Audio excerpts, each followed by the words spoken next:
Good afternoon and a very warm welcome to all our respected panelists and all attendees from across the globe. I welcome you all to the Secutech Webinar Series 2020 curated by Secutech and MitKat.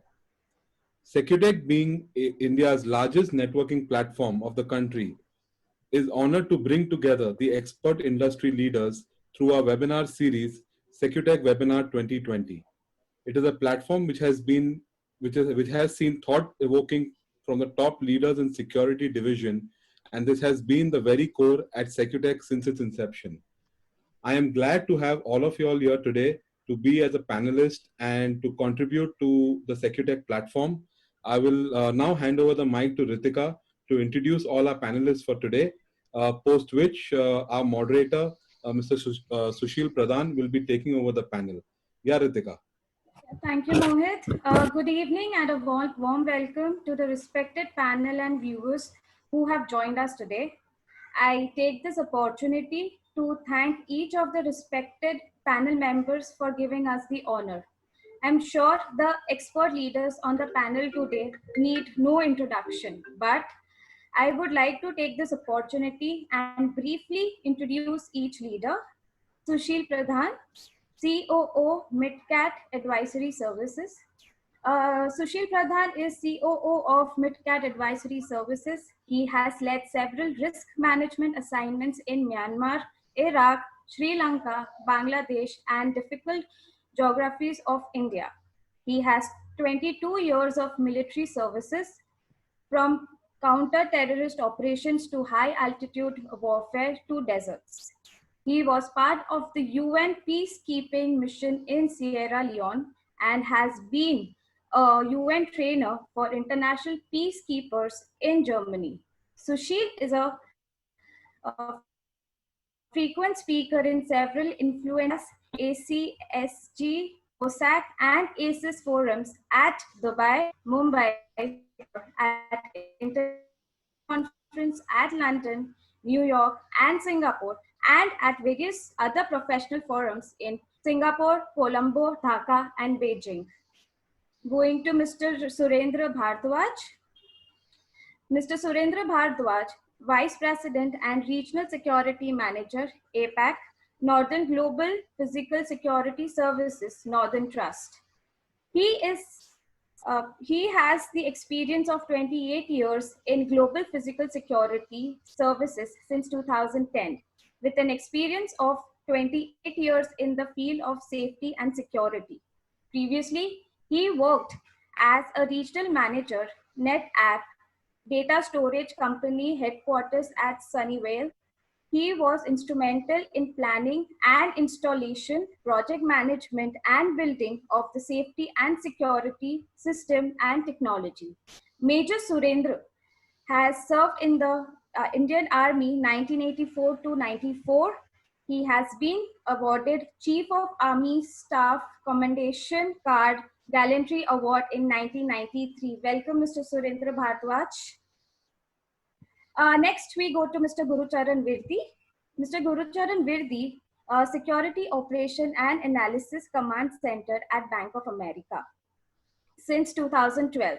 The center acts as a 24/7 hub for reporting, responding to security and safety incidents, alarm monitoring, card credentials programming, and managing a 24/7 employee helpline across India. He specializes in counter-insurgents operations, training and development, administration, financial planning, strategic IT management, virtual reality, geography information systems, etc.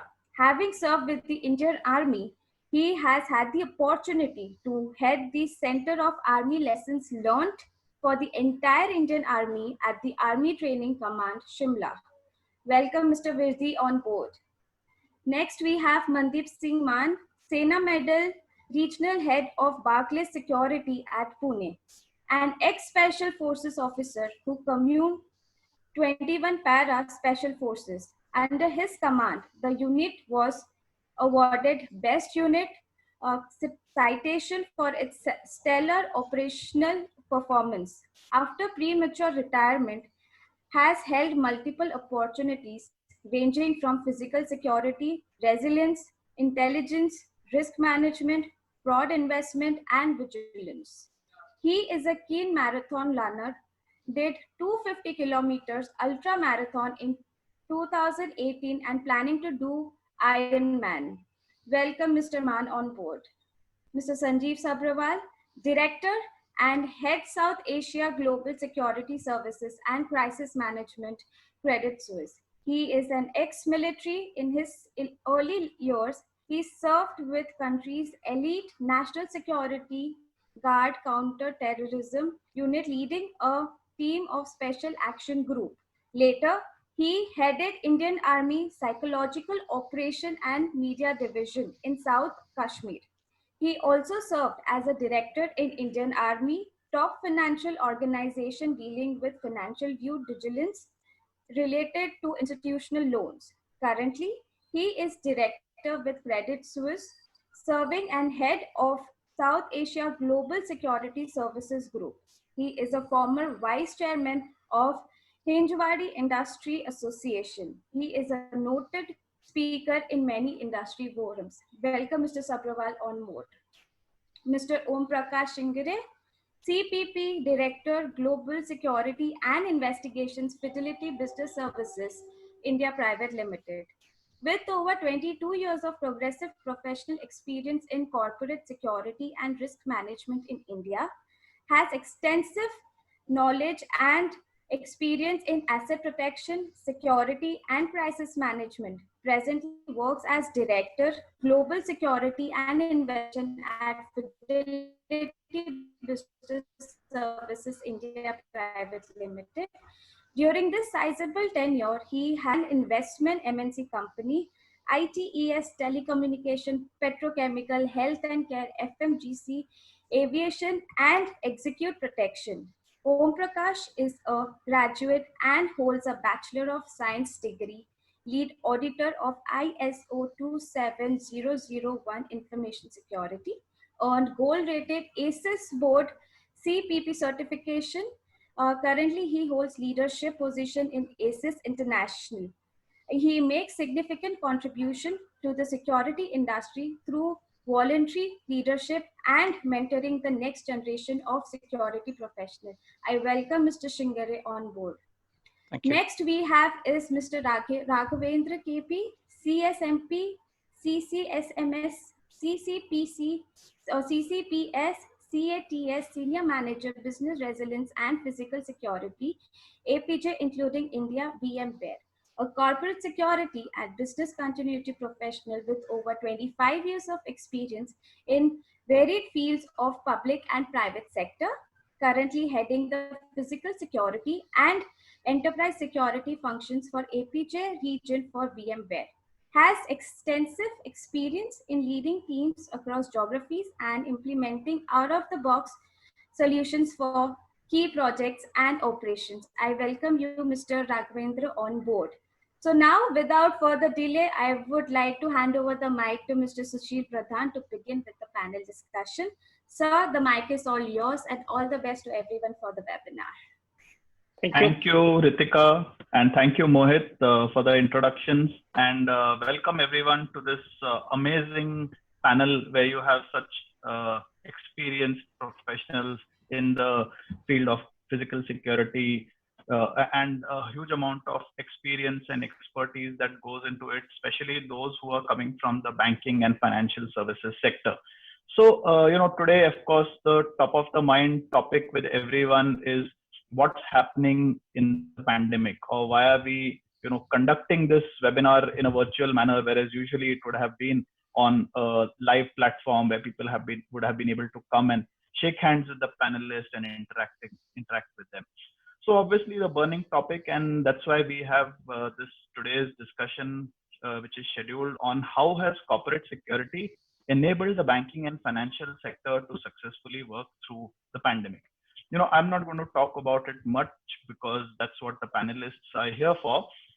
But essentially, what I'm intend doing is quickly we shall address a few questions to some of the panelists, especially in their field of expertise, and then we shall have some open-ended contributions coming in from them towards the second half of the discussion, and then towards the end we shall open the house to some Q&A.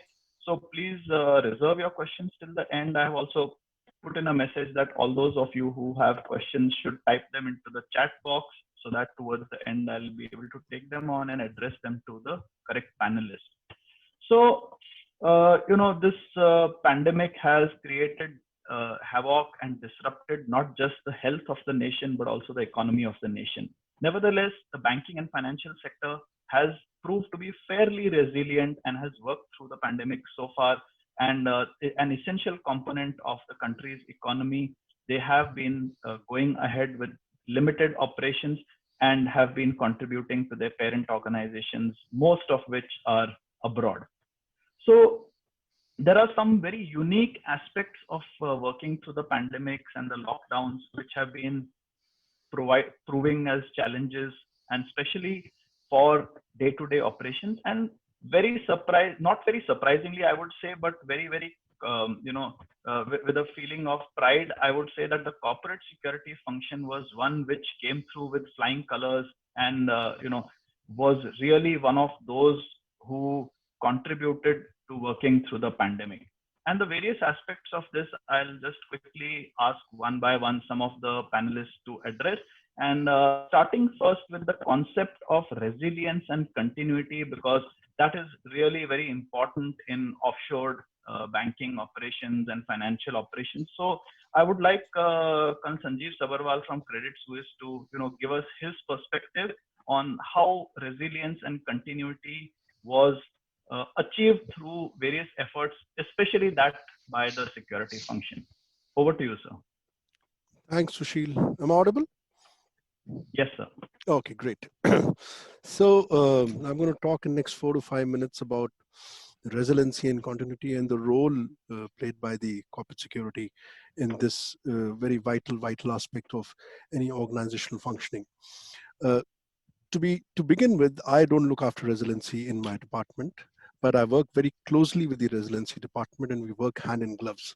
And this narration is actually the story of have and have-nots, where I all of a sudden found myself completely out of job, and how I created avenues for myself and my peers as well, how they created avenues for themselves to stay relevant to the current crisis. Though I'm a crisis manager, but this crisis actually didn't involve me at all. And that's the story that I'm going to narrate.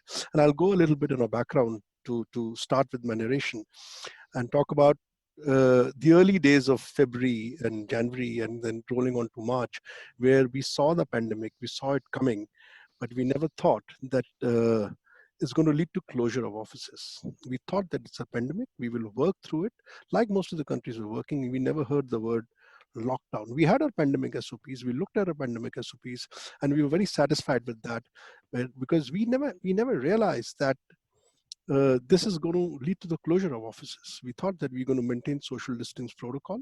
We also came up with strategies in a very incremental way of, okay, we will reduce the number of people coming at home, and let's say 40%, 50% people are going to work from home, and we'll pass through the pandemic and get the rest of the people back into the offices. And at that point in time, people were thinking about how to make those 40, 50% people working at home. And until then, security had no role to play in that. It was the divisions, the business verticals who were looking at the issues involved with making people work from home. And then, like I always believe that anything good that happens, it happens after a surgical strike. And you can get the reference. We did a surgical strike somewhere, and many good things came out of it. And surgical strike did happen to almost all the corporates across the globe. That is, we were hit with a lockdown. We were told overnight that you cannot come to office. And that's when the paralysis hit to most of the leaders. And I'm not talking about myself as a leader, I'm talking about the business leaders, the people who are responsible for P&L. They were completely hit with a humongous paralysis of how to make people work, because nobody thought that 100% of their workforce is going to stay at home and work. They never thought about that. So 2 eventualities come out of such surgical strikes. First is collapse. People just collapse. Mental paralysis leads to collapse, and you just get a blank out. And the second is solutioning. Well, everybody, if you have to stay in business, you have to stay relevant, you have to come out with solutioning ideas, and people started coming out with solutioning ideas. And you started sitting out and realizing, and here is where physical security came in. And even the resiliency department, they said that what do? They only work on two premises: loss of premises and loss of assets or loss of staff. Staff were intact, premises were intact. They were both there. However, there was a little collaboration. The staff couldn't come to the premises couldn't go to staff. So where do you find your revenue out? Well, came in to analyze that what do you need to have people work from home? And here I'm going to bring in the corporate security and its relevance in all this. So you started listing down the stuff that you need to work from home. You need IT assets primarily, which should be matching, if not more than the assets that you have in the office. You need a great Wi-Fi, you need power, you need continuous power supply, you need to have compliance approvals. You need to be compliant with working on your solutions, which you work in the office within the barriers of your biometrics and access control and CCTVs. Same stuff working without any boundaries, permeable to anybody to come and have a look at what you're doing on your screen in your home. So you have to have that. And finally, the ergonomics. You need to have a space, you need to have a home, you need to have a chair, you need to have a table, you need to be able to sit, stand without actually breaking down. And in all this, where does physical security come in? Nowhere. So, like I mentioned, that me and many of my kin actually found themselves completely out of job. And that's when you started realizing that you need to create avenues for yourself and come up with something which is where you can add value. IT equipment had to be transported. Nobody knew how to transport it. Your ergonomics, your chairs, your tables had to put it, know how to transport it. Your essentials had to be provided to the people. People also need to take care of health, life. They need to know which hospitals and all. And that's where we started realizing, the corporate security professionals, that we have an area, we have a massive gap of knowledge, of awareness, and also of travel commute, where people have to, break fix has to happen. How do people come to the office? Certain very essential people have to be brought to office. How do they come to office under a lockdown? And that's where, and if that doesn't happen, nothing happens. If people don't get their IT equipment, how do they work? If breakfast people did not come to office to get their laptop prepared, how do they come? Essential people cannot come to the office, that 5%, 2% which have to come to office. How do you do it? There'll be complete lockdown. So that's where people like us actually jettisons ourselves and sort of jumped into the fray and said, okay, we put our hands up and we're going to give you the solution for this. We interacted with the whole sort of to and fro with the local police, with the business leaders, with the civil administration, with the transporters, and managed a solution to and provide a solution to move goods from place A to place B, people from place A to place B. Second and most important aspect, all of a sudden there was an information blackout. There were hundreds and hundreds and hundreds of orders, guidelines pouring in, and one couldn't relate one from the other. State level orders, central level orders, municipal level orders, one related to the other, but one municipality not in sync with the other municipality. Two districts not in sync with each other. How do people move across one district to the other? How do you, and this information void was again leading to a business paralysis. And that's where people who had analytical capability, having control rooms with them, having reporting lines with them, they came in and they pitched in and started creating a kind of a architecture around which this immense information, which sort of pouring in all over, could be given a structure, could be given a regulated format, and then presented to the business that, hey, you need to do this is what you can do, this is what you can't do, and what you can do, we will facilitate you to do that. And across, I can talk about my peers, I can talk about everybody, and since we're so beautifully syndicated, facilitated this. We facilitated the flow of information. We facilitated the flow of right information, what to do and what not to do. We facilitated travel between various places, A to B, from office to home, home to office. We also facilitated healthcare. For all of a sudden, people had complete information. So technically, it's an HR's job. Benefits is under the HR. However, in crisis, everybody disappears. No disrespect to HR, but in most of the organization, it's security professionals like Mann sir and Virdi who actually jumped in and said, okay, we will have tie-ups with some hospitals. We will tell you which hospital is available, where is it not available, and we'll facilitate that. So there was a lot of what corporate security saw with making themselves sort of slip between these cracks, a lot of reliability which came in. Not only projection happened, but a lot of reliability. People started giving us a lot of importance and putting us on a very high table where I can tell you from my organization that I was never invited into top management discussions, but ever since this happened and I created this avenue, me and my peers were being invited for all senior top management discussions, part of all management committees, part of all risk committees, and that's what had happened. So in Sanjeev, nutshell, so that's great. And what actually, yeah, what you concluded on is actually the note that we are going to tackle in the second half of the organization in a little more detail. But taking off from where you said, about providing IT equipment, about equipping your workplaces for work with technology and security equipment, is that something which you can share with us, Raghavendra, how you managed it, because you've been managing these offices across the entire globe for your company and not just within India or within the APAC region. So you're on mute, Raghavendra. Sorry, thanks, Sushil. So I'm going to touch upon first the communications, then the security equipment, and then technology. I think in a crisis, like what Sanjeev was referring to, the communication is the biggest gap. And I think there are different sources of information available, but unless somebody puts them into an understandable format and then presents it in a way that it is easily consumed, it becomes a big challenge. So during this entire crisis, I would say I would divide the communications into two pieces. One is the communication with the staff, and another is the communication with the crisis management team, which was trying to deal with the crisis, and the other people who are actually at the receiving end of the crisis, which is the staff. So when it comes to staff communication, so we ensured that we partnered with the regional leaderships, local leadership, and part of all the employee engagement sessions to ensure that every employee is kept up to date of all the relevant information that is required, and the employee morale is held high, and that the workforce is an engaged workforce.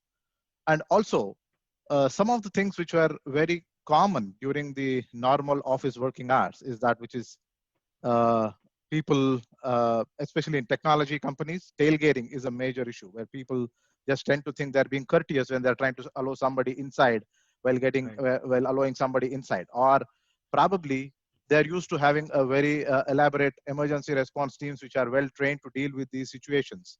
And also a lot of travel which was happening suddenly at different stages of the pandemic, and it got cut down, and at some point in time to the different regulations of the Sanjeev was referring to, like at municipal level, state level, and the country level, and also global level.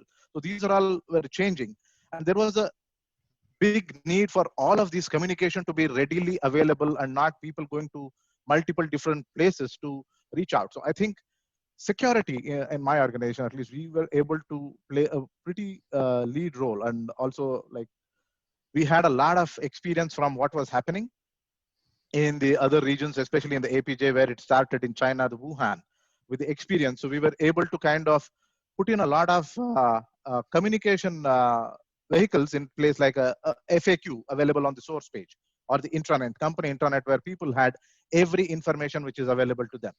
And then also we had some critical staff, even in spite of all the lockdowns happening, there was some amount of critical staff who could not afford not to be in the office because some of the critical infrastructure still continued to be running.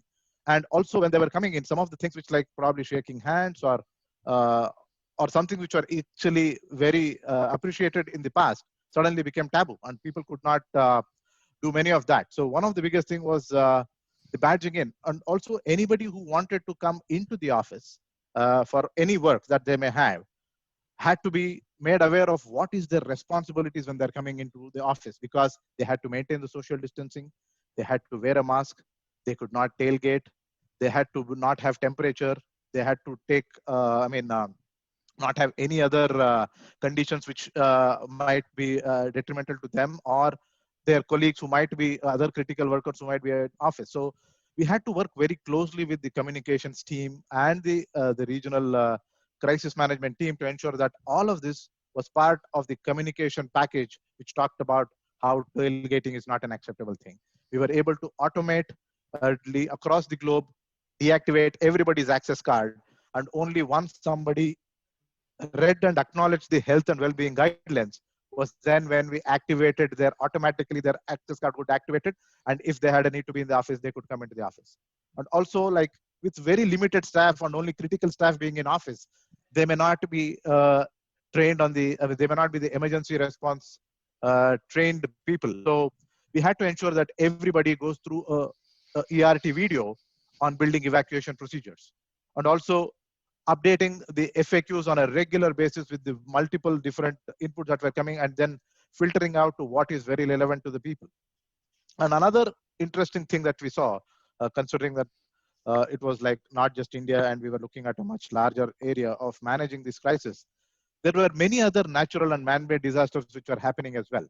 So at the same time, so we had to really balance the communication in a way that it is neither an overload or it is not getting lost in the mix of the pandemic communication that is going all over the place. So I think from a communication, it was definitely a challenge, but I think the working with the teams much in advance and then trying to learn from some of the countries which initially faced this crisis and the learning from there implemented in the other countries which subsequently became infected with the pandemic.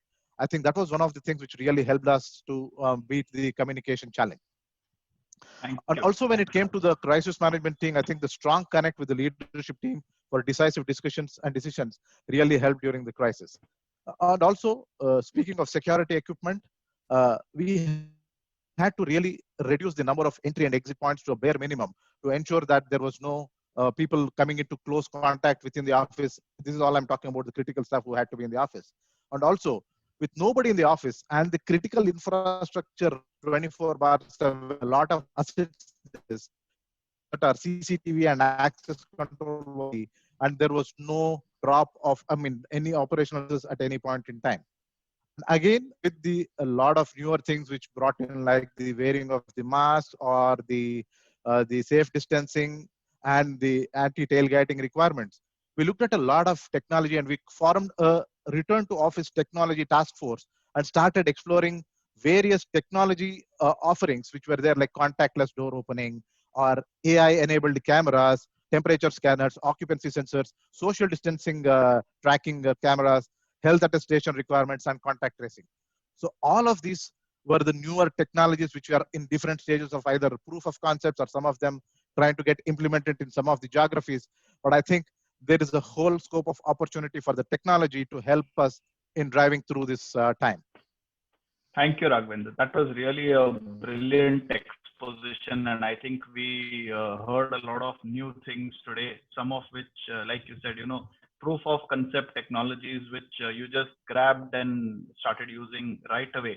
And of course, one of the major issues that came up, was that you just don't need to have people working from office because of various reasons, and you need to actually get them working from home, and especially in a banking and financial services where you need people 24/7 available as per their roster. And that is something which I think Barclays also had as a challenge, and in addition to all the other banking service providers.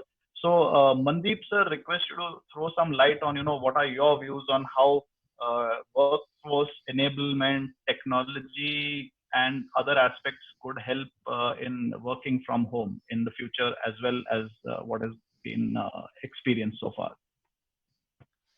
Yeah, thank you, Sushil, and thanks, Raghavendra, as well as Sanjeev. It's a very kind of a different environment and scenario we faced, and I think Sanjeev had really, brought it all together in terms of the resilience. We had to wear multiple hats to do that. And this kind of a phenomena in the physical security world, we haven't seen it. It is one in, I would say, a century, and probably we'll keep talking about it. The workload transfer could not be done, and therefore the resilience also failed in this. physical security had to wear, I would say, one-stop solution for everything from health to resilience to, I would say, even in a crisis like situation where family members are impacted and they need some help, which hospital to go. So the first thing which came to our mind was to centralize the command and control to establish a information dissemination, I would say, a kind of a dashboard we created around the COVID situation. That's the first thing which we did. And it was kind of well liked by the global leadership, wherein the entire information of the COVID for the country, for the region, for the world was being captured and provided how the trend is, how the active cases are going up and down. Though all this information, I would say, was not able to kind of streamline maybe the return to office strategy, but it created a kind of a interaction and traction with the leadership, with the help of which we were able to, I would say, illuminate or throw some light on the challenges which we are facing as the situation develops. A second thing which we did was that there were so many orders, no doubt about it, multiple orders from the central government, the state government, the municipal authorities. We started demystifying those orders in terms of how these orders are being implemented on ground. Though it is very good to say that these orders are there, but what was actually happening on ground, we try to kind of weave them together and provide the necessary inputs for the leadership to take the decisions. While having said that, as I think my previous speakers have already said, that providing the IT infrastructure, we had cases wherein individuals did not have, I would say, the power backup, and they were working or staying in paying guest accommodations, the food issues and power issues. So all those things, we try to handle as they came, and we supported them. Now, in addition to this, since though I do not wear the hat of a cyber security expert, but since I was told to talk about the cyber security, just to briefly talk about how the scenario was unveiling in this COVID situation, that unlike earlier when you had the networks being protected in the very premises of a business, now you had to protect the individual machines. So it was a kind of a, I would say, the attack surface increased. What we also saw globally is almost 4,000% increase in the attack on during the COVID period. And the gullible, in fact, the kind of, very creative attacks which were happening were under the garb of COVID vaccine, or probably giving you an offer for exotic destinations, and even giving you free tickets, because some of the hotels are under the garb of that, since the hotels are not booked, so you can come and stay there for 7 days and 7 nights, and people will click that. And many such, I would say, frauds came to light, not necessarily to Barclays, but globally we saw this kind of a trend which was happening. And I think from looking at it, the way things are moving and how we are looking at it, another thing when we look at the cyber threat is that now you're working in the home environment, and your physical controls are almost diminished to zero. And you could have people working in your closed environment in your house, and they could take away things, whether it is a Wi-Fi password or your machine's password, and you could be hacked. And I think you saw this Twitter hack in which the CEO of Twitter's account was hacked, and many celebrities also, their Twitter handle was also hacked. So I think this is a kind of a trend we are seeing. Of course, we'll talk about it later in the Q&A, because I don't want to dwell or take away the excitement of the cyber attack. But yes, we are going to see majority of the cyber attacks increasing, and I would say more than 40 to 50% are steered, or rather coming from US and from China, as we see now. All right, thank you. Thank you, sir. That was really nice, and I'm sure people have a lot of questions for you towards the end as well. And just taking off from something that you said, as well as Raghavendra said, where they said that a lot of information and misinformation was pouring in from various sides, and people needed to be kept apprised of what's happening through various kinds of missives and communication. So just wanted, Om to shed some light on, how they manage this whole issue of collecting information, collating information, making sense out of nonsense, cutting the clutter, and then, they again, their command center handles multiple countries, feeding the information to the regions under their zone. So over to you, Omprakash.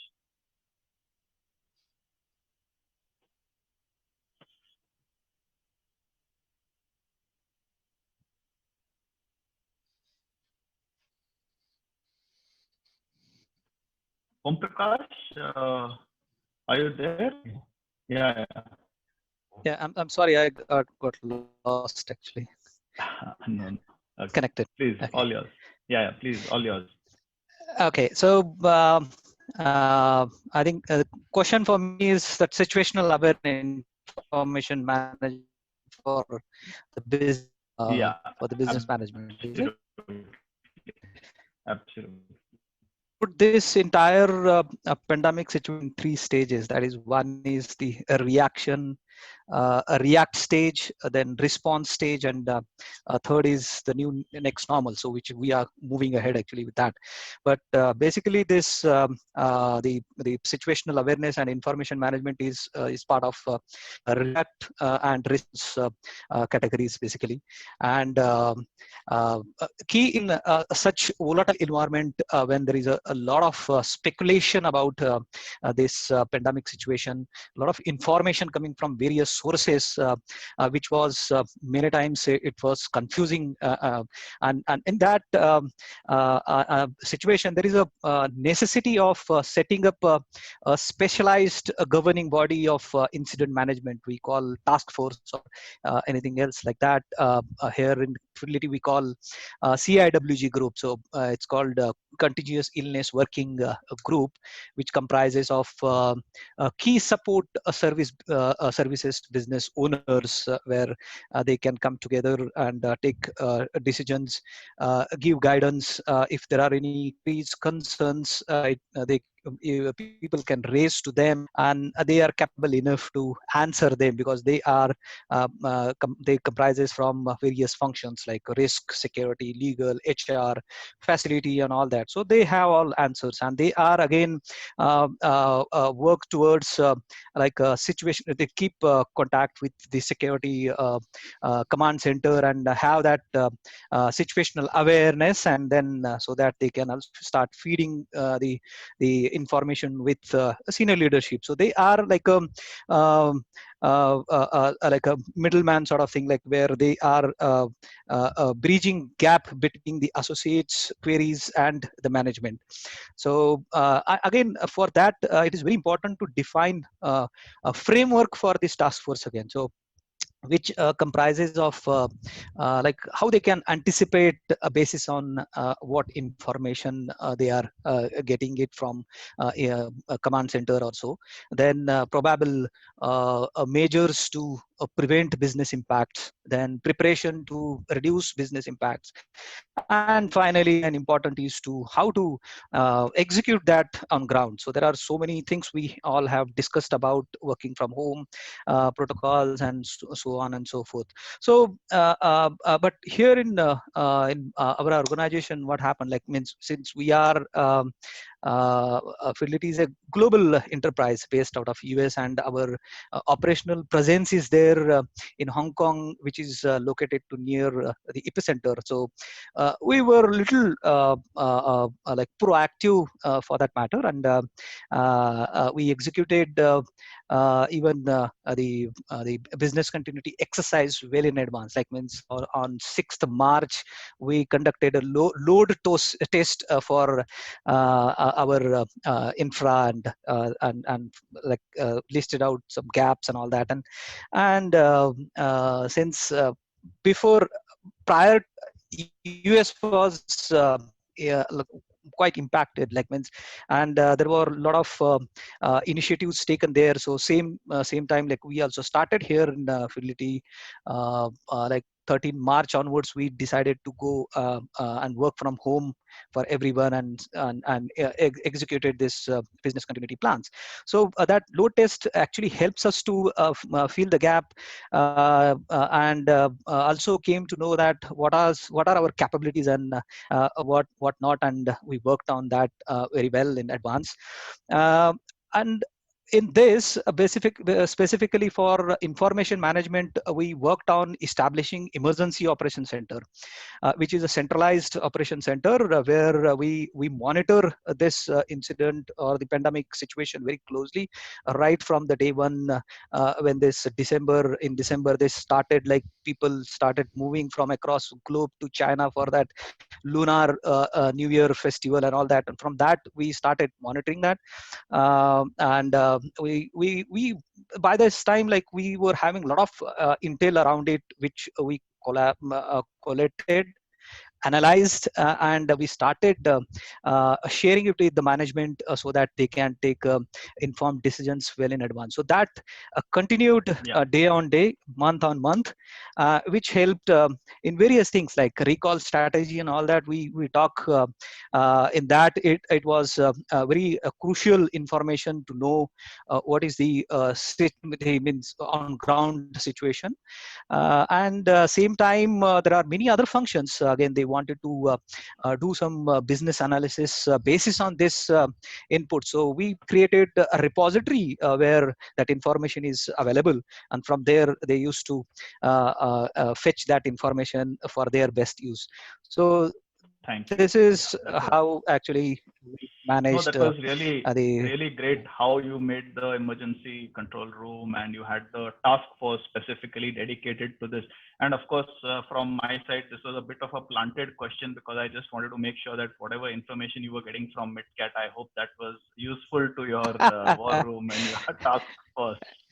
Absolutely. So again, in information, it's very important that we follow ACT rule, actually, ACCT ACT rule.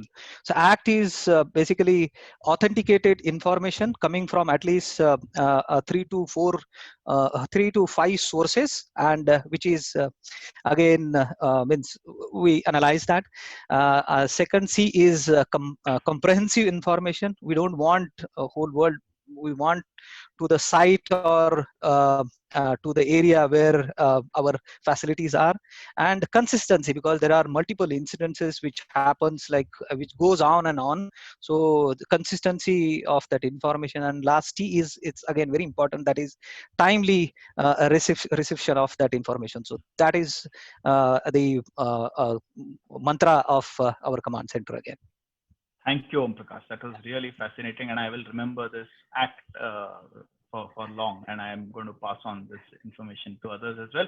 And coming back to what Sanjeev sir said initially, and Mandeep Mann sir also said, that the security function was not really designed to deal with this initially, or it took a lot of the people unaware, and so they had a lot of collaboration to do with the other functions. And I just wanted Guru sir to throw some light on how he thought about it, how they worked through it, of combining the work of the various guarding partners, facility managers, transport managers, and of course the security in overcoming this to ensure some level of continuity towards their business services.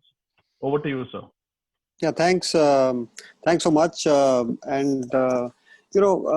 think the previous speakers have all spoken about various dimensions of how COVID happened and how did we respond to COVID. I would, in the spirit of the question, I would say that yes, collaboration is the key. And when you talk of collaboration, every organization has a framework to collaborate during a crisis situation, and we usually call it the business continuity team or a business continuity plan. In our case, it's a very robust plan, and so therefore, we were beneficiaries of what we, there's an old saying, the more you sweat in peace, the less you sweat in war. Our plans really helped us quite a lot. And when this framework gets everyone on the same table. This framework gets the business leaders, the support function leaders, the other enterprise function leaders, all on the same table. Should there be a crisis, within half an hour of that crisis, all these leaders are there on the table. and then we look at how do we deal with the situation. So therefore, in this case also, we did have a heads up, because being a global company, we had information of what's going on in Asia Pacific, and we were understanding what's going on there, and therefore we were able to understand and plan, take certain actions preemptively. I'll speak about some preemptive actions what we did. So preemptive actions were that, yes, the quarantine did start happening, and so should quarantine happen, then what do you really need to do to be able to work? My team was the first one to be impacted, and we put our heads together and said, okay, typically a command and control center is bound in the office by some beautiful office infra with some nice video walls and some snazzy communication equipment and things like that.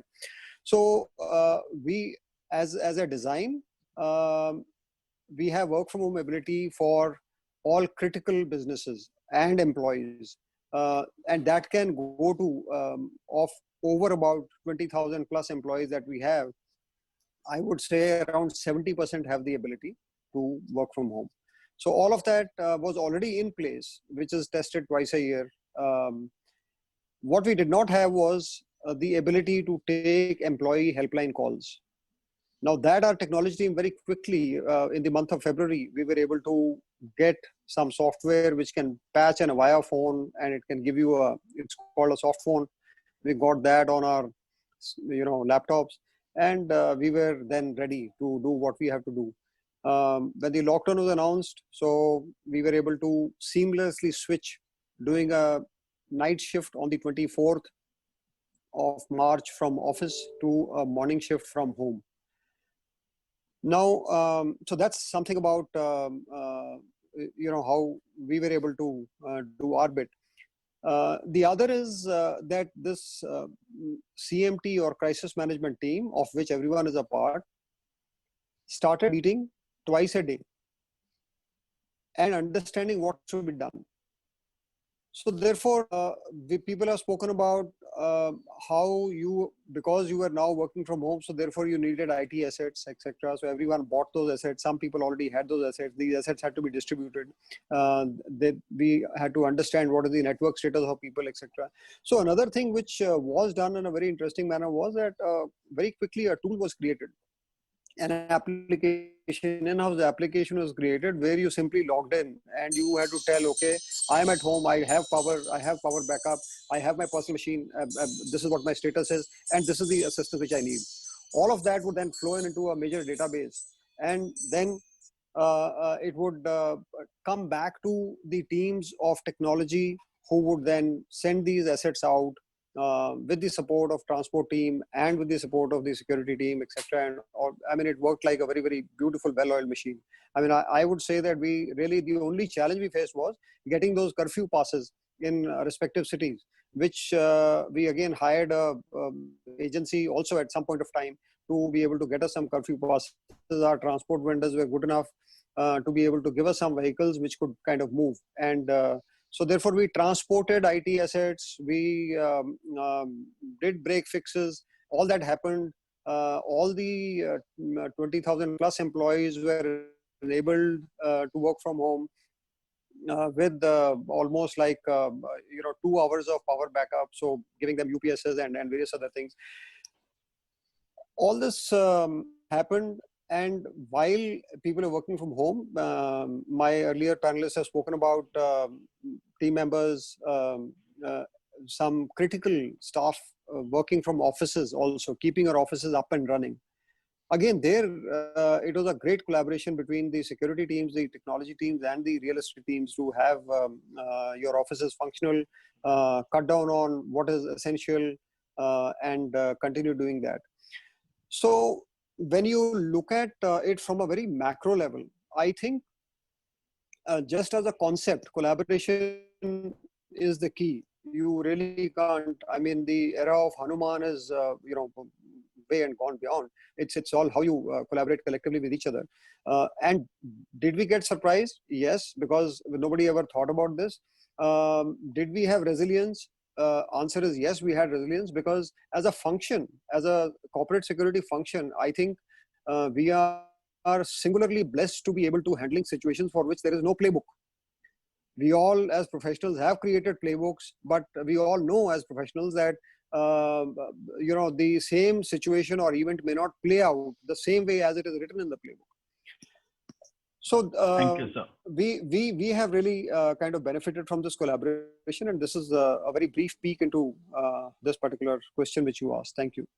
Thank you, sir. Really fascinating. In fact, I did come to know that yours was one of the first command centers which went virtual. I have my spies everywhere. And that was where we decided to take off and said that if such a multinational command center can go virtual, why not ours? And that's where we started working on it. But thanks for all the great insights, sir. And I'll come back to you in a while. And you mentioned a very important point about curfew passes, and taking off from that, I will, this issue of, and earlier also somebody said that multiple regulations across the country, across states, across cities, and operations all over, and you had to make sure that people could navigate through all of those complicated regulations and yet get essential services into place. So that is where I would like to, request Surender sir, since he handles such a vast portfolio over such a huge geography, that, what were the multiple regulatory challenges and compliance issues, and how did you manage to navigate through all of that, and what structure or what organizational, tips and tricks did you use to navigate this whole issue? Sushil, at the outset, I would say that thank you so much for giving me the opportunity in the last. I don't know how much time I've got with me. Of course, I'd kept the stopwatch with me. I don't think I'll need it anymore now. To be frank, I'm really benefited from all the previous speakers, and they have been seasoned soldiers. And before starting the meeting, I got to know about their background. And last Guru, what he has spoken. Thank you so much, all of you, enlightening me. Before going to this specific question, to be frank, I was thinking that when you go to the World Economic Forum, and they have the risk management, and under risk management, they have various categories, broader categories like environmental risk or economical risk, or they have technology risk, health, what we call pandemic, and geopolitical risk. Today, if you see, all the risks are together, the world is facing, whether it is South China Sea, whether it is Indo-China, or whether it is Middle East, or you see it. And this pandemic situation, we have been talking, to be frank, since 2005, very honestly, that pandemic visits the world every 100 years, but we never knew that it is going to visit during our time, and this is going to visit this way. Yes, we knew that if it happens, it would spread within just 3 days here and there because of the mode of transport available in today's world. And you're caught totally unaware. And though we say that I've been managing, responsible for the vast area starting from Tokyo right up to Melbourne, yes, there have been challenges. There have been different regulatories, especially like a place like you have Philippines, where we have got a very big office under DOLE, what we call Department of Labor and Employment. We have different statutories. World getting locked down all of a sudden, and I getting stuck into Manila in those times. To be frank, because we also took it very lightly, like Sabharwal mentioned that we did not know that what it is going to be and how it is going to unfold. We thought we'll manage through it. And I took my travels, and then we had to cut short at 5. Yes, I've been fortunate, I would say, that we have been part and parcel of the senior management. The risk has been part and parcel of the risk management, and every time we have been involved. And I would say thankful to the Bangalore environment, especially of 14, 15, 15, 16, where we had so many turbulence here, including Kaveri water and all those kind of things, where the business had to go under business continuity for 16 times a year. So that prepared, and that gave an opportunity to us to prepare ourselves better. And yes, we had prepared that 40% of people would work from home, for which we have been doing religiously from the day one, all these things. But we never knew that 100% are going to be working from home. And what are the government statutory, whether it's DOT, whether it is the STPI, whether it is SCZ, or you have the PESA in Philippines, or you have the regulations passed in Singapore. So for me, the key was first, to be frank, I would say thank you so much, MitKat, that you have been sharing all informations, relevant information, which helps us a lot. And our command center, which has been which has been in the business since 2010. I take pride in saying this, which we set up in Bangalore. In fact, back to back in NetApp, we set up this one in 2004 and here. Then we have security coordinators in each office in each country, and we had actually created a repository for each country, not now, much before, that what all those regulations we need to be following, because they are basically the client facing offices, and India being the backup office, we have to meet those statutory requirements of that country from the client perspective, from financial regulatories, and from the other perspectives. So we were more or less prepared, but yes, within India, that 100% would go to the office. Those statutory, those government guidelines, those government of Maharashtra, government of Karnataka, and in one of the forum I have said that please set up and accept the workable SLAs. Do not have SLAs that even if India is a holocaust of the nuclear war, will deliver from the heavens or hell. No, that's not possible. Be practical. Okay, and probably that helped us a lot. And I'm very thankful again to the sister companies, including Credit Suisse and many others out here, like Omprakash is here. We formed the group, and that also helped us to remain aligned with the local statutory. In fact, in Frank, I know that we are running short of time, and I cannot cover all those kind of things. But fact is that remaining, first of all, your source, then our security coordinators, the management, and we had already prepared ourselves in the past. So that helps. And then changing rules and regulations. The control center is 24/7. I never thought that control center would work from home. Our control center is delivering from home. Yes, we have to create that balance. So, I know. No, I really appreciate that, sir, of your being mindful of the timeline and the timings, and also capturing the essence so nicely. And also thank you for acknowledging our contribution, MitKat's contribution towards working through the regulations. So it really fills me with a lot of pride. In fact, it helps us to give a path forward, that how it will be unfolding, likely to be unfolding. And that is helping the management. Right. And of course, if the security function is efficiently helping the business to take decisions, then obviously, like Sanjeev sir said, that is where you start being called to the top table. And that is what I wanted to speak about in the second part. I know we are running short of time, but I have the organization's nod to, extend by a few minutes here and there. But the second part, we'll try and encapsulate quickly in one or two sentences or a couple of sentences as to how you have seen that during this whole pandemic. So if you talk of the pandemic from the PC, DC, and AC, that is before coronavirus, during coronavirus, and after coronavirus, how do you see the security? All of you. I mean, this is question to all of you. So I'll start again with where we started from Sanjeev Sabharwal sir. If you can encapsulate and advise people as to how this security function has actually taken the lead in making sure that it's a business enabler to banking and financial services. Sanjeev sir. Yeah, thanks. So we all spoke about what we went through when we arrived. And now we all know that we are actually at the plateau. We've done what we had to do. People have equipment at home in some form of information dissemination mechanism. Each organization security vertical has done their bit, right? And they're continuing to do their bit. I'll tell you what I have done, and I'm at the cusp of launching this. So we've been releasing information in bits and pieces, analyzing them, like Mann sir said, that you interpret it and present an analytical version of that information, which is actionable. Fantastic. But the problem that is coming, which I saw coming, is that this plethora of information is not available at a central piece. For example, ideal situation would be that I have a query and I go to a tool and I click on a button and I get my answer. I don't have to pick up a telephone. I don't have to ask a friend. I don't have to do anything. And it could be a query related with a statistical dashboard that I need to look at, because I want to find out which is the hotspot in the globe where I cannot let my staff go. So per million, how many new cases coming, whatever formula that you worked out. Or there's a ambulance services that is required by one of my staff, or there's a hospital bed inquiry, or there's a travel that one has to make to a place A to place B. I'm sitting and there are 20 different people in my organization wanting these 20 different information at a point in time, right? So what do? You've released this information in bits and pieces. So I'll tell you what I've done.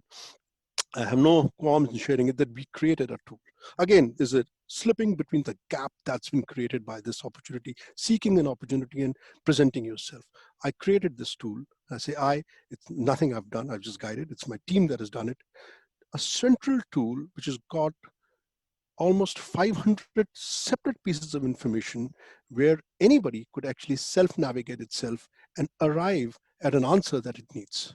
Now, if you can't find that answer to your satisfaction, you then escalate it to level 1, which is the control room, which most of us have under a command and control. Virdi spoke about it, right? So, and he will then present you what you can't get because he's been trained to look at it, and that's the training. Soft skills training is very important again. That, you know, he needs to interact. And third, if you can't, obviously there's a level of escalation. This tool, I'll tell you one thing. My CEO, my top management is actually holding me like a puppy in their hands and saying, this is one of the brightest pieces of things that they've seen. And I'm sure everybody has done something like that or the other. But this is one opportunity I saw, and this is where, and it's not going away. This pandemic is not going away. For the shortness, I can speak for next 6 to 7 months until a vaccine comes about and we start getting herd immunity because of vaccine. And this will continue, and information will keep flowing in. Lockdowns will come again. The waves will come back again. Many other yesterday there's a international flight information where people arriving into country can get themselves tested at the airport. Now, this is something a couple of my executives are flying in. So people don't know how to sort of interpret that. Again, presenting them information in a click of a button, that's the kind of tool. So, and it's no rocket science to create the tool. Yeah. Thank you, sir. Wonderful exposition. And I'm sure all organizations have done something like this. And those that haven't, we have a similar tool that you can plug into. So contact me after this. And Raghavendra, your takeaway from this, you know, how is the security function sort of been a key business enabler? And like Sanjeev said, you know, are they also holding you like a puppy in their hands? And will that last? And how will you make it last?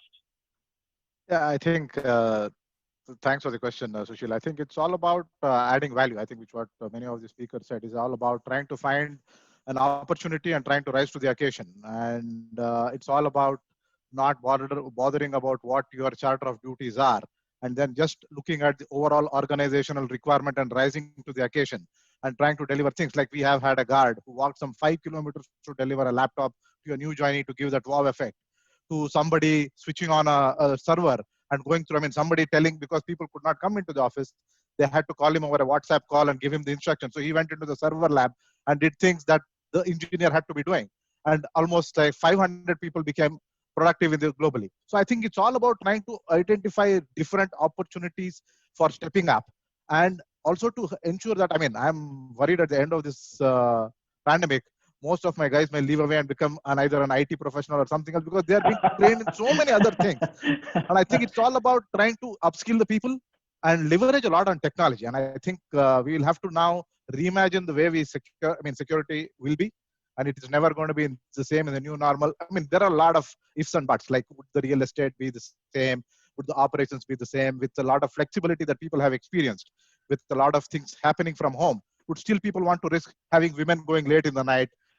We don't know answers for a lot of things. It's being ready for the unknowns, being ready to grab opportunities and try and see where you can do a great marriage between technology and upskill manpower. And that's where I would want to end my two words with how we want security to be in the long run as an enabler. Yeah. That's really nice and a lovely example you gave of your guard. And so Mandeep, sir, what is your takeaway on this, and how would your function, or how would your people and your command center, you know, look at being a business enabler, and how does the business look at you being an enabler? Okay, thanks, Sushil, for this wonderful question. I think of security, you know, is going to be a strategic initiative in times to come, and the threats are going to be more blended in nature rather than only physical in nature. And I am also looking at how we can upskill our teams in the physical security in the JOC world, wherein we can provide them some additional capabilities to handle a cyber threat or a cyber kind of an incident, to monitor that, as well as to provide certain, I would say, initial incident management tools to mitigate the risks. Also, when we see these blended threats, you know that the physical security is at the perimeter. So let's give you an example. An employee having his desktop hacked and his wife getting a threat call, such kind of incidents would also come to your operation center, and there may be a requirement for you to liaison with the law enforcement agency to provide them the best way forward, how to get this thing sorted out. Sometimes cyber cells are different locations, and what kind of evidence is required for such kind of threats. Your mobile gets hacked, and what kind of information isolation and evidence needs to be provided so that the perpetrator can be caught. 90% of the cases in the cyber world are now going uncharge sheeted because of lack of evidence. So I look at that first thing, which is going to probably till the time we are working from home, when the cyber threats being high, we are likely to see that physical security will more and more get involved in that, and which we have already got involved in, like this incident management and things like that. Second thing, which I think I go with the what Raghavendra was saying, we have to reimagine security. Wherever there is an opportunity, we have to upscale ourselves. No longer we have to rely on guards, cards, and knuckles. We have to see wherever there is an opportunity, whether it is in the resilience world, whether it is in the facilities world, where people require trust. And that is what physical security can provide: reliability and trust. That's the most important thing, which I keep telling my team also. And the point regarding dashboard and having information, it's a fantastic idea which Sanjeev brought out. And I think what we did was that we created data. Now, data of, let's say, incidents in terms of your cases, active cases, data about the hospitals, the beds availability, all kinds of things. So that if a person calls me and he asks me that which hospital can I go? So instead of they wanting to go to the tool, our joint operation center would be able to advise them that this is the hospital where you can go as per the available information from the golden source, that is government. Whether that hospital does provide them the admission, that's a $1 million question, because hospitals do not update their website and do not provide the latest information. Those challenges at the ground level will be there, but that is where our whole forum gets together and collaborates and helps each other, if in case you know somebody who can work along with. Next is, the security is not just having security. I feel that you have to make people feel secure, and it's a very emotional connect. So if somebody calls me at an odd time in the day or a night, if I say that, okay, please call so and so person, he will be able to help you, it's not the solution. I will, let me look into it and I'll get back to you. Give me just 5 minutes. And once you have spoken, because you know the whole, I would say, the landscape very well, that who is able to do what, and then accordingly provide them the solution. I think that is what people like it and look Thank forward you, to. sir. I think that is really nicely put, and I like this phrase of making people feel secure rather than just providing security, which really resonates with what I have been saying for so many years about, moving on to an attitude of duty of care rather than just duty. And Omprakash, you've already told us about how valuable your information has been for your organization for navigating the current status. How do you see this relevant in the after Corona status as well? Maybe like months, 1 year. Do you see that now that you have established a presence in the organization, do you feel that this trust and faith in your current, your whole organization will continue the way it is after Corona? Yes, I think Raghavendra and Mann sir both have already covered on this specifically in short, that going beyond actually and creating avenues and how to do how to add values in the system in today's pandemic situation where there is a need actually or necessity.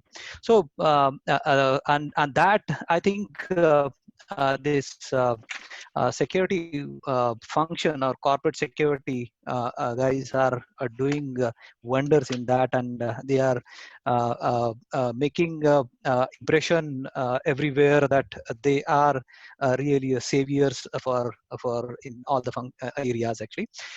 In addition to that, I wanted to add here one point that we have to ensure and build flexible business continuance, because that is today's need. Because in past, like before this pandemic situation, the our processes, policies were very stringent actually. But now this pandemic situation has taught us so many things, like, and where we have means it made us to go back and review our policies and procedures, even in that matter, like someone was mentioning about remote surveillance capabilities. So that was, it was never thought in past actually, right? But now we are doing that. I think the Bank of America, Virdi sir has mentioned about that. So these things are very important in today's scenario. Thank you so much, Omprakash. And really, that resonates with what somebody said, that the playbooks can't be followed so rigidly now. And also we had this issue of, being prepared for the next, and never having heard the word lockdown till it was suddenly thrust upon us, all of us. And so we have to be really flexible. And so I would just like, thanks a lot. And Virdi sir, any takeaways from your side? You've achieved so much: virtual command centers, collaborative working through the pandemic. And what's the next step once we get back to normal? How do you ensure that the function still stays relevant? Yeah, thanks so much, Sushil. I think what I would like to say very briefly is that we have to remain mentally agile. And when I say mentally agile, it's how can we continue to work without boundaries? How can we continue to do more with less? How can we continue to leverage new technologies to bring in safety and security into the whole system? One small example, everyone is talking of thermal cameras, and we were on a global call. There was a vendor who had given a nice picture of how thermal cameras can really pick up. Just a CCTV camera can pick up the thermal image. Now, in that image, such a nice in the pocket of that employee or that person who was in, and you could even see the wallet because it had a different thermal signature. Now, can that be leveraged? I mean, it's a beautiful thing. Can that be leveraged for looking at many other things of what is an employee carrying, or gun control, or various other things? So when that was pointed out, the discussion took a different turn altogether. So there is something in the market. How can you leverage it for doing something more? And security, of course, can never put boundaries around it. Unless, of course, there are some financial restrictions around the same. Thank you. Absolutely. So I like that phrase, and I think that's a good takeaway for the audience, that security has to work without boundaries. And coming to the last panelist, Surender sir, can you give us your key takeaway from how the security function can continue to be more relevant and considered as a business enabler like it has proved during the pandemic? Sushil, I would say in a very simple terms that we have been business enablers. There have been lots of expectations from us before the COVID, but during this COVID and ongoing situation, physical security has proved its worth. And now the expectations have gone very high. Now, once the situation comes somewhere to normalcy and people start returning to office, I would say remain relevant and make sure that you are the business enablers. Probably take coming to the office as the business continuity situation, and continue to think that work from home is a BAU. Right, sir.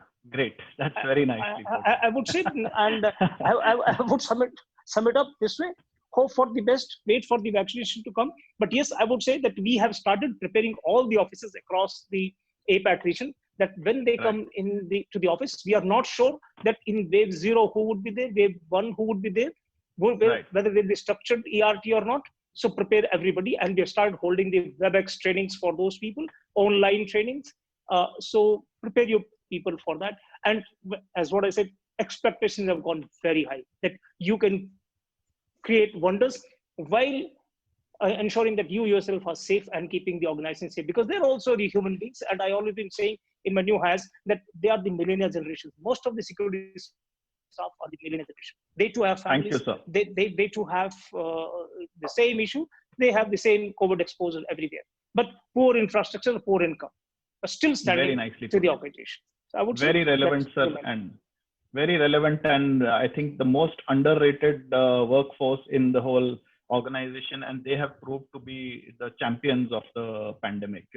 So yeah, hats off to all those guarding partners and the guard force that we all have and we rely on. And trust me, the organization has been so appreciative, so kind. Organization has gone 2 steps ahead to support the GPSs. This is the situation today in the Northern Trust I'm talking about. Fantastic, sir. And thank you for that takeaway of remaining relevant and appreciating your guard force. And so I think we have 3 questions, which, I will throw it open to the panel. So any one of the panelists who wants to take them will, Mohit, do we have your permission to finish with these 3 questions? I know we've run out of time, but I think it's been such a fascinating discussion and so many great things have come up that I've been just filling pages of my notebook with all the points that came up. Yes, sir, we can go. Yeah, sir, we can go ahead. Okay. So there's a question from Colonel Bhandari that what additional cybersecurity measures were incorporated for bankers to function from home? Can any one of those working with hardcore banking take that on, please? I will leave it open to whoever wants to take that question. Sanjeev sir or Virdi sir, maybe? So I think the banking function as a whole already has adequate resilience, for people to be working from home. Now the challenge was that when you are working from home in the initial stages, what we found was that the laptops are not there, the hardened laptops are not there. And that was the challenge. So the initial stages, people had to work from their personal devices to log in from there, and that was a challenge. But very quickly, within a month's time, almost 90 to 97% of the employees who have to deal with the transactions and other things were provided with the hardened laptops. Second thing is that there are still certain teams within the banking infrastructure who need to have I would say certain functions where they are, voice services and all that. They have to continue to work from the office, and for which the return to office strategy was employed. So as a whole, I don't say that there was any additional measures being taken from the cyber security perspective per se for the banking, I would say, companies. But yes, now having seen the kind of blended threats which we are seeing, not at least in India, but world over, that there would be certain additional investments would have to be made around the data privacy and various other threats. Because once you're it can be a very small way of saying that when the blended threat takes place, somebody with social engineering skills gets hold of your or you click a button because you were distracted while working from home, and you could give away. In fact, most of the people who are nowadays targeted are most vulnerable are the IT personnel themselves. Even the Twitter hack which happened, it was through the IT personnel, wherein his account was hacked, through which they were able to access the Twitter handles of the celebrities. So I am saying that there would be more investment going in around that on the cyber side, and we have to see how those threats are materializing. But there is no, I would say at this point in time, any extra things which were done. Absolutely. And if I may add what Mann has said, that we have a philosophy that each employee of the company is the first risk manager, and onus lies on he or she, and they go to manage it. And if there is anything, they need to raise a flag. Absolutely right. Nothing very additional has been done in the past 4 or 5 months. But fact is that onus lies on those individual partners. Those are sitting in their individual homes and managing the individual machines. Thank you, sir, both of you. And there's a question from Zakir Haider who says that this is more related to health and hygiene. He says, in the organization during post-COVID scenario, how can physical and electronic security be augmented with hygiene policies to reassure employees? I think that would be top of the mind concern for all the employees. And I think it was adequately brought out during the discussion that a lot of organizations have been preparing their workplaces. So I think it's pretty much answered, and we don't need to sort of dwell more upon this. And another question that has come up is, and absolutely, Sunil, yes, Sushil, just to add, yes, sir. You don't know, please, it is still evolving, and we don't know the next week or next month what all other thing comes into the market which integrate the physical security and hygiene and those kind of things. We don't know. Absolutely. So, initially concern was that spread was through droplets and then fomites. So we had touch surfaces, then we had HVAC, and now suddenly there was rumors or there was some information that it could be aerosol spread also. So obviously the HVAC system had to be geared up for all of that.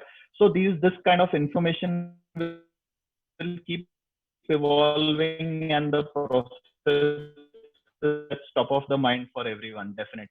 Yeah, Sushil, if I may add, with some of the POCs that we have done. So we have done the AI in the cameras. It talks about like tailgating, if a person falls down or if he's carrying a weapon, and occupancy, social distancing, health attestation, and contact tracing. So all of them have been able to, it's in some different forms of proof of concept, but these are all possibilities in terms of in the future where the electronic security and physical security, and like there is a possibility to dispatch if they find any deviation to whatever of these to the mobile of a security officer or a guard to go and respond to those deviations as well. So Right. Great. So that's really valid. And there was another question which has come that, for physical security resources to be monitored themselves from the command centers, etc. There are so many branches, so many locations to be monitored. Has there been any change? So part of it was already answered by Raghavendra that, there have been now software and AI for ensuring social distancing of various other aspects. So I think this is pretty much covered. And one last question that has come up from someone is that because there Sushil, are two questions. One, yes, sir. Sushil, just a quick one on your previous question, which you just narrated. I think I just want to call out that connecting with your team members across all levels, I think that has really helped, and that is also very, very important. So while full-time employees have been working from home, and you have the vendor employees from the security service provider holding on to the fort, regular meetings with them, video calls with them, group chats with them, all of them have done great amount of help. So connecting and very, very communication. Very important, important, sir. Sushil, one small elaboration on what Virdi just said, and most of us have done it, but nobody brought it out, that there is a need of business continuity within the command centers, which become hub of control for this pandemic. Yes, absolutely. Now, most of us have a command center. What if the entire command center gets COVID? Where does the hub go? You become headless, absolutely. So, and most of us have done it. Have an alternate backup plan to a command center. So create an alternate command center. Sabharwal, I would say. Right. Sorry, let me complete. Yeah, let me complete. Second, within your command center, so that you bring some people in the office, some people work from home now, and then you rotate the shift. Number two, people have forgotten that containment zones are coming up, and I belong to a city which is the number of cases in India, Pune. Right. And we have almost 78, 90 micro-contained, and our people come from such areas. And if they get locked out, how do you have people? Where do the guards come from? Again, strategies like making people stay over. How do you make people? All these things actually were, nobody talked about this, but this is where security plays such an immense factor. Absolutely, sir. Just to your point, our entire staff of the control center is working from their individual homes. And also, we have practically been working as a backup in London and Chicago and vice versa. So this is what we have created. Yes, and when we return to office, we will not go back to the command center. We have identified a place in different locations, including Pune. So in India also, we are at 2 places. So that's how we have worked. Very And nice, at all sir. places, we're working from home. Thank you, sir. Great sort of inputs. I think great takeaways for everyone who's listening to this. And I know we have overrun time a lot, but I just want to put this one last very interesting question. There are many more questions. I'll ask the organizers how to deal with those later. But one last very interesting question, which I just want to throw up, and one person to please take it on. They said that what is that one tool or solution that you wish you had in the beginning of the pandemic and which you miss the most? Anybody? It's a $1 million question. I think everyone around the world is asking for that question and answer to that question. I think very simply, this is more resiliency related.